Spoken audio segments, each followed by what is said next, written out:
I wonder if I can borrow him for any future speeches I have. That's fun. Thank you all for joining us here today with Governor Cuomo. And on behalf of the Buffalo-Niagara Partnership, it's really a pleasure to welcome all of you. And before we begin the official program, I'd like to welcome some special guests. And like any good employee does, I'm going to start with my bosses. There are members of the Buffalo-Niagara Partnership Board of Directors who are here. If you all would wave, thank you for being here. You can clap for those guys. It's not just the Town of Hamburg Supervisor Jim Shaw is with us. Where are you, Jim? Town Cheektowaga Supervisor Diane Benchkowski is here. City of Buffalo Mayor Byron Brown is here. Our New York State Senator Tim Kennedy is with us. And our Lieutenant Governor Kathy Hochul is with us. And of course, our governor is here. So. We are thrilled to be joined by a champion for Western New York, our governor. And under his leadership, New York has made historic investments in our community, helping set the stage for private investment and the building of an economy that lifts up all New Yorkers. As the economist from M&T Bank says, this primed the pump for our future success, and it wouldn't have happened without our governor. And today we join with him to continue to fight for one of his top priorities and a top priority of the Buffalo-Niagara Partnership, reducing the burden of local taxes. It was Governor Cuomo who pushed for a property tax cap, and it is now the governor who is leading the charge to make the tax cap permanent. Why? Because it's working. It's working for families and for businesses across Western New York and all of New York State. And we are really proud to join with the governor in this incredible fight.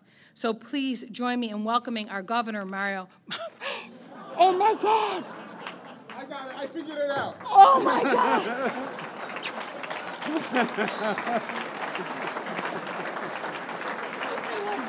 I know.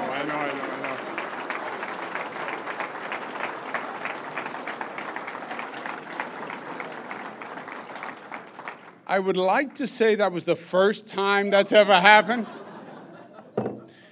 but it's not. Let's give Dottie Gallagher a big round of applause.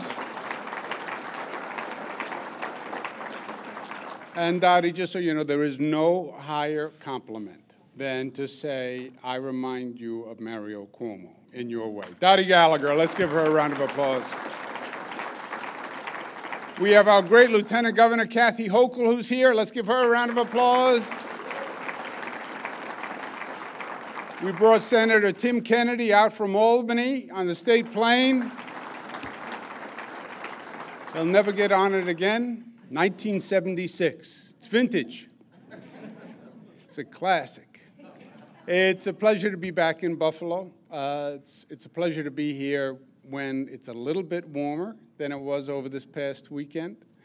But Buffalo always keeps you on your toes, and the spirit of Western New York is always there. I remember the 7 feet of snowstorm, and this was 72-mile-an-hour wind gusts, issues of ice on the river, but boy, Buffalo did not miss a step. People stepped up. The first responders did a phenomenal job.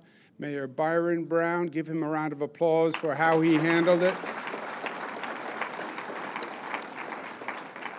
Really, the first responders and the utility companies, everybody just worked. And for me, in many ways, that is illustrative of Buffalo, because Buffalo is working. Do we have challenges? Sure we do. But Buffalo has been doing great. I wanted to give you a little perspective on where we are statewide. We're about 6 weeks into the new legislative session. We are about 1 month from the state budget, which is going to be done. State budget isn't just a budget, it's sort of the whole action plan for the year, so it's really the most important document. And we're coming down to it, and we've done a lot of good work already in this legislative session. We passed the Child Victims Act, we passed Reproductive Health Act, we reformed voting with early voting so people can actually vote, which is always nice. That's what democracy is supposed to be about. We have more to do on that front. We are going to do criminal justice reform this year. So we'll make a lot of good progress on the social side. But it's also important to remember that it is the economic side that is really driving the state. I like to say the economy is the engine that pulls the train, right? The best social program is still a job. And it is about generating and growing that tax base. If we're generating a tax base, the mayor's happy because he has revenues, the county executive is happy, the private sector is working. And the success of Western New York over the past few years has been about just that, priming that pump, to use Dottie's words, of the private sector. And we have seen an unprecedented private sector business rebirth in this economy, and that's a credit to every person in this room. So give yourselves a round of applause.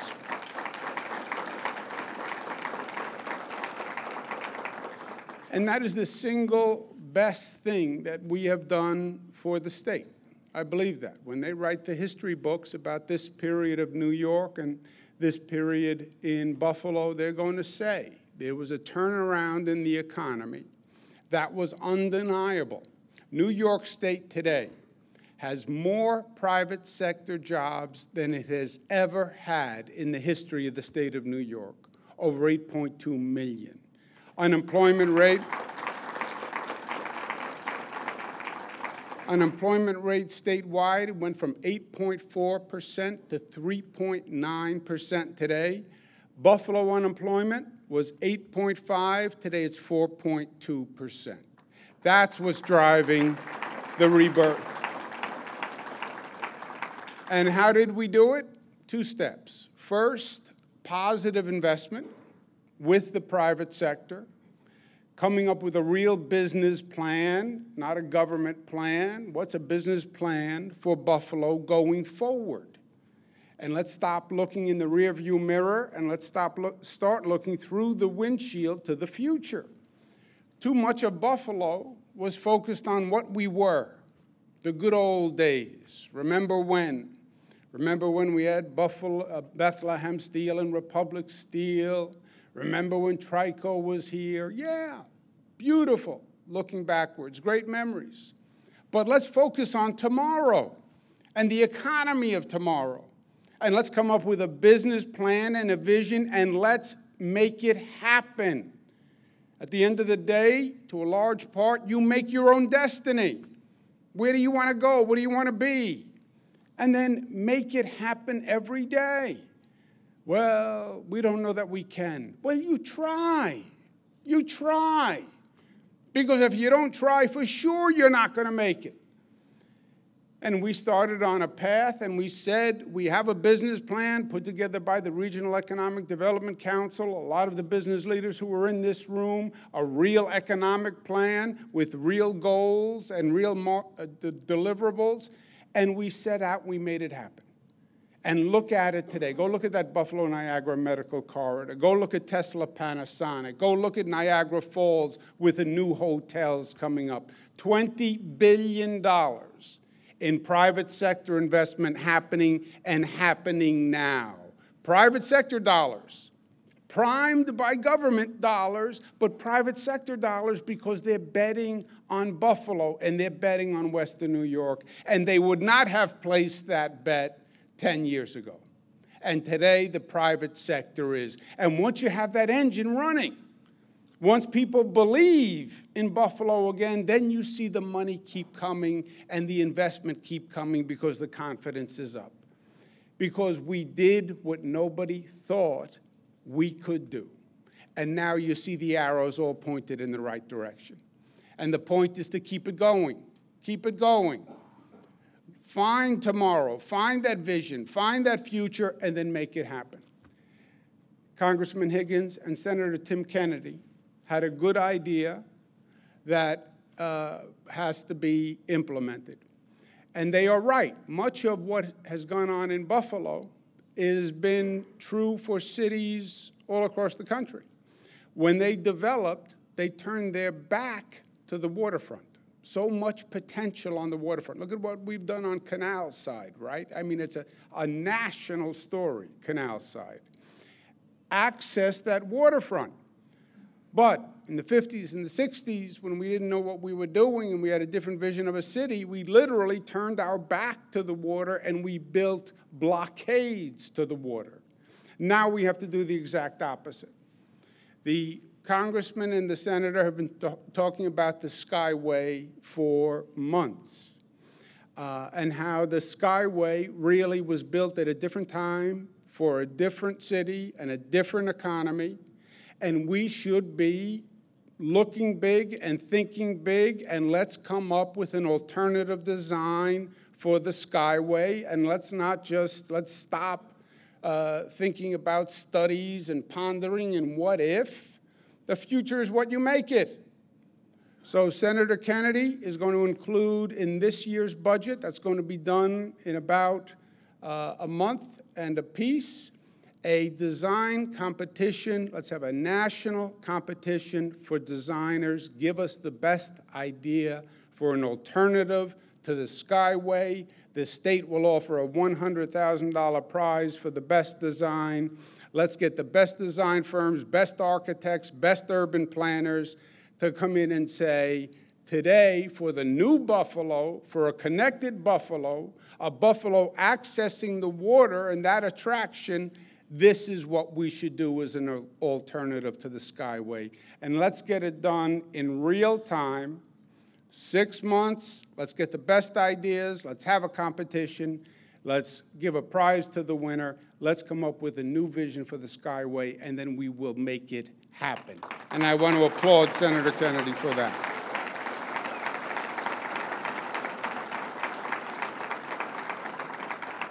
And then to keep the economy going, we are at a point of challenge for the state. We have a federal tax law that was passed as part of the Federal Tax Reform Act. And there was so much in that Tax Reform Act that people actually didn't focus on one provision that was small and didn't have a national impact, and the acronym is SALT. The provision eliminated the deductibility of state and local taxes, SALT. Well, that's confusing. What does that mean? What it means is this. In the state of New York, where you have state taxes, property taxes, the way the tax code works now is you deduct them from your income before paying your federal income tax. The tax reform bill changed that and said for the first time ever, the federal government will tax your state taxes and your local taxes. The federal government will literally tax the taxes. It's literally double taxation. First time since the tax code, income tax was started federally by President Abraham Lincoln in 1861, that the federal government taxes taxes. What state pays the most when that happens? State of New York. It was political, it was prejudicial. New York State already contributes more to the federal government than any other single state. We give $35 billion more than we get back. No other state can say that. By the way, of the 50 states, only 10 states give the federal government more than they get back. 40 states actually receive more in federal funds than they pay in. But New York is the #1 donor state. And what this tax law says is, even though you're the #1 donor state, we're now going to increase your taxes another $15 billion.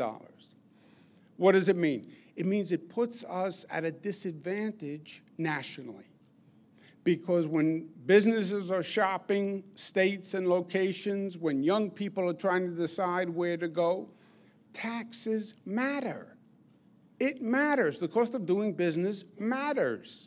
And this is not the old days where you had big factories where they were implanted by their foundation and they couldn't move. Businesses today can pick up a laptop and they can be gone. So what the tax structure is matters.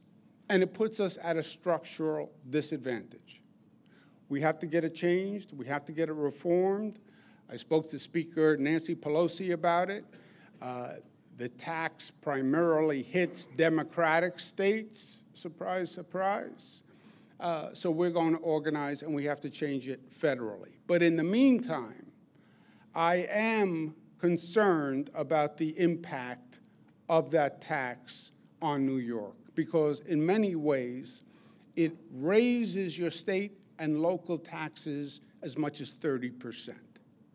That is going to be a big shock to people. I think it's imperative that we do two things in this next budget. Number one, we have a property tax cap, which is currently at 2%. Property taxes are 2.5 times what state taxes are. Property taxes are the largest tax in the state. Our property tax is one of the highest property taxes in the nation. It was going up 5, 6, 7% every year. People were literally being taxed out of their home. We said we're going to cap the increase of property taxes at 2%. And local governments went crazy. Some, not all. And they said, there's no way we can live within 2%. You know what? We've had the 2% property tax cap. Local governments have been following it for the past 6 years. It has saved the state over $25 billion. It's reduced taxation in Western New York over $2 billion. I want to make that 2% tax cap permanent, so we can say to homeowners, we hear you, don't worry. I understand your property taxes are going to be going up because of this federal change, but we're going to keep your property taxes constant at 2%. Don't worry, don't panic, stay with us, we're handling it, and we're going to continue that cap and keep it permanent so we can end those reckless, excessive increases year after year.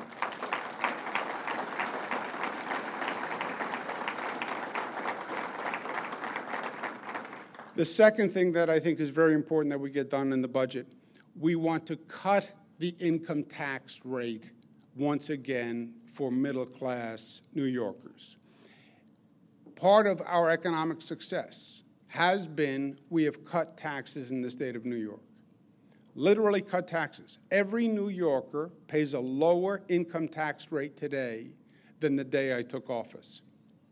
The rate of state spending has been at an historic low. We live with the 2% cap increase year to year. State has never done that before.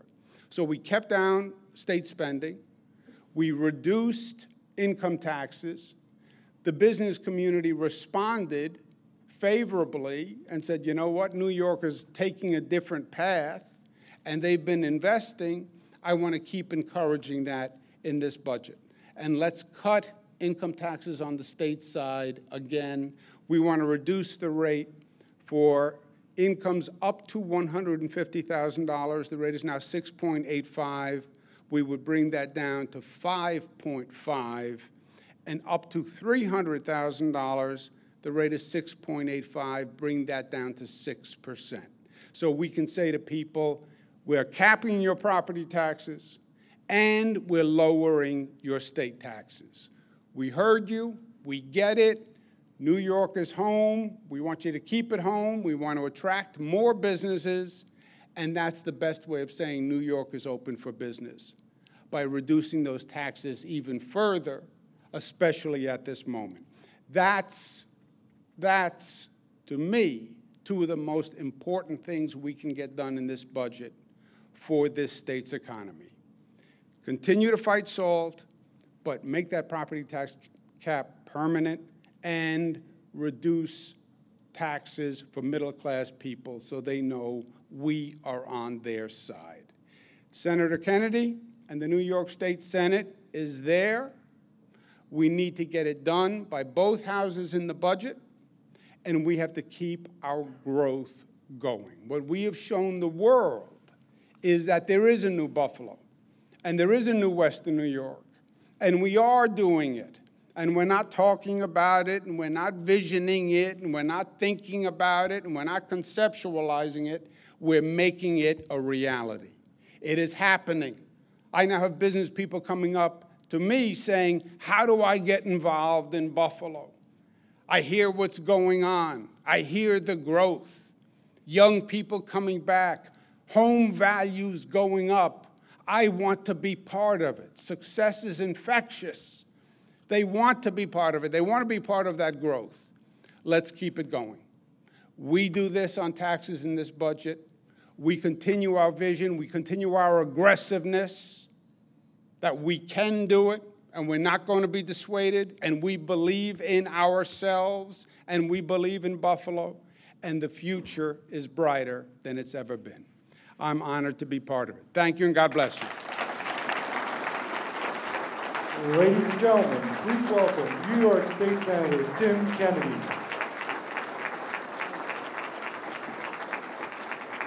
Thank you, Governor. Thank you, Governor Cuomo, Governor Andrew Cuomo. Thank you so much. And you know what? Isn't he a pro? Didn't he handle that right? And I will tell you what, he was right on. The fact of the matter is he is following in his father's footsteps, and he's doing extraordinary things. And what a man he was, and what a visionary you are, especially for Buffalo and Western New York. Governor, thank you again for being back here with us. To Dottie Gallagher, to Supervisor Benchkowski, it's great to be in the town of Cheektowaga, to Mayor Byron Brown, Lieutenant Governor Hochul. We did just fly in from Albany, and yes, the governor talked about that being a vintage plane, and I think it has vintage landing gear, because coming into that airport was quite the experience. But we got here, we're in one piece, and we're looking forward to getting back to business back in the Capitol. But we wanted to be here because this is an important day for Buffalo. It's an important day for Western New York, for upstate, for the entire state of New York. What the governor has laid out are a number of things. Number one, I'm proud to stand here with the governor and call for the permanent property tax cap, because we already know that we have seen the relief given to homeowners across this state, to individuals on a fixed income across this state, and to the middle class across the great state of New York that have benefited from us in the state with the governor's leadership, reining in the out-of-control property taxes all across the state of New York. Making property tax cap permanent is something that the people of the state of New York not only want, but that they rightfully deserve. And Governor, I commend you for that once again. Thank you so much for championing this issue, not just this year, but since he was elected to the governorship. I'm so excited by what the governor has brought forward. As he mentioned, Congressman Brian Higgins and I, but it wasn't just us, Mayor Byron Brown, the Buffalo Common Council, the County of Erie, the county legislature, driven by the people's vision for a brighter future for our community, a vision we can all be proud of, a vision that we deserve, a transportation infrastructure investment that we can all be proud of, something that is going to transform the future of our entire community for generations to come is right before us.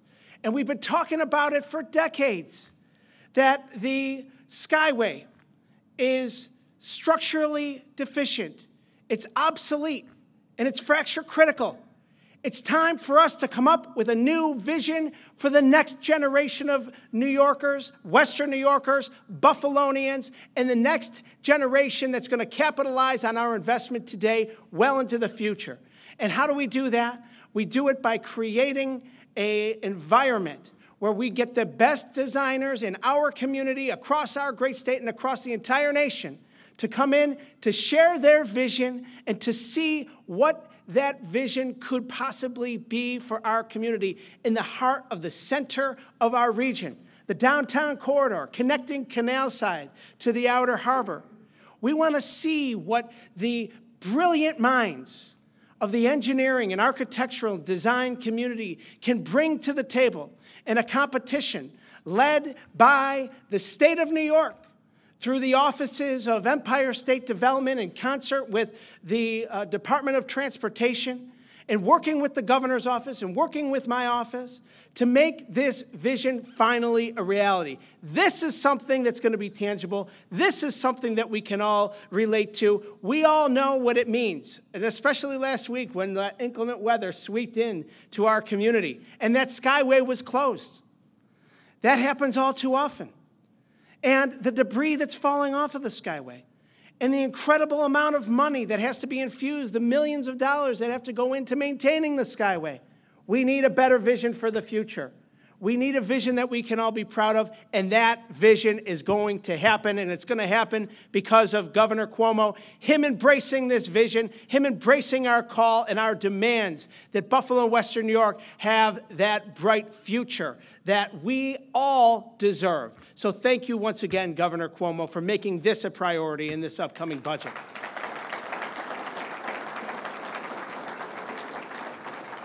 Now, I have a great pleasure to introduce not only a friend of mine, someone that I look up to and admire and confide in, but someone who has led Buffalo back to this renaissance that we have all been dreaming of for generations, for decades as well. And we have seen an extraordinary investment in Buffalo. And we have seen, as the governor articulated, the employment numbers going up, unemployment going down, investment that at record levels. And it's because of the leadership happening at City Hall. I give you our incredible mayor, our incredible leader, Mayor Byron Brown.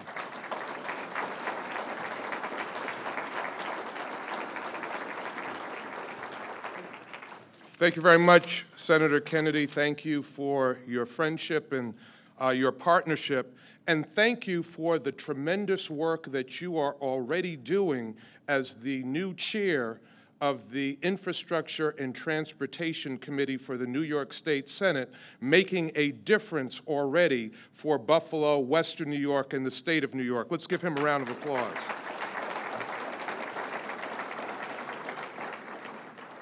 You know, from day one, Governor Cuomo has been a fighter for Buffalo and Western New York.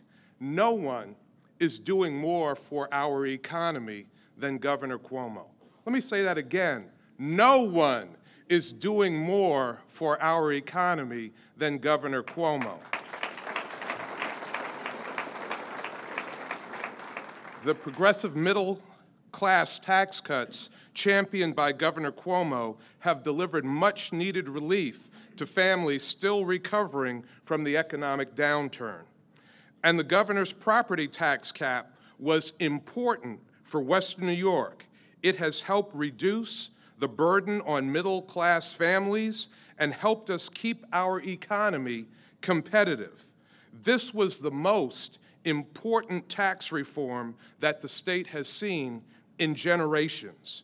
And let me just give you a perspective from the city of Buffalo's vantage point.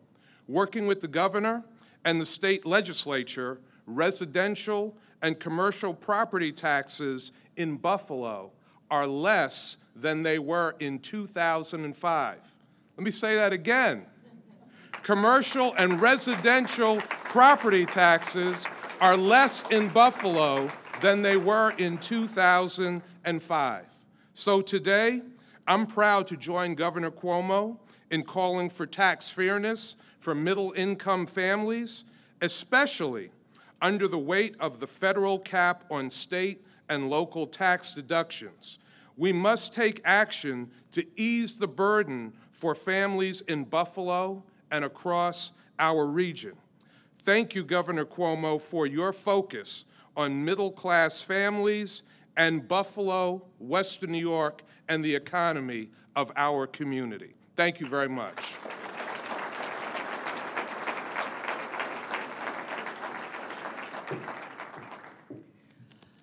Wow, I'm glad I get a second shot at this. I want to thank everyone for being here today, and I hope you understand how important this is to our region. This is one of those issues that's not just important to individual residents like we are individually, but to companies and businesses. And in order to make our region grow, we have to become more competitive in terms of the cost of doing business and living here. And our governor is really making that happen. So, ladies and gentlemen, please give me a incredible, standing, enthusiastic ovation for our Governor, Andrew Cuomo.